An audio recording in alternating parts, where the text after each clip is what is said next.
Second nugget. Brazil to continue to boom as an agribusiness superpower, but needs to repair its international environmental reputation. Brazil's President Bolsonaro has the nickname Tropical Trump. He's a close ally of the outgoing USA president and shares many of his macho characteristics. He's been dismissive of COVID-19, for example, calling it the sniffles. And he's also been dismissive of those that don't like his environmental policies.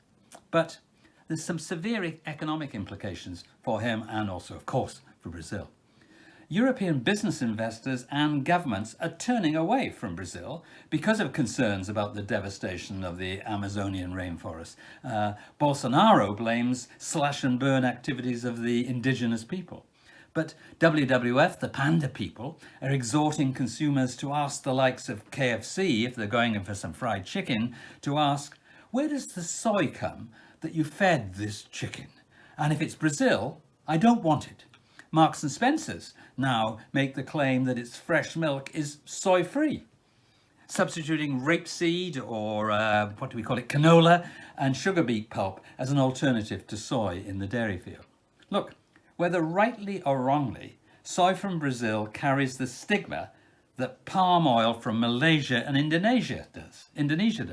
Not that you have much choice of alternative suppliers for soy, it's either Brazil or the US, and for palm oil, it's either Indonesia or Malaysia. But most recently, Australia has found that its booming market in China is under threat. For Australia, it was all about barley, seafood, wool, cotton.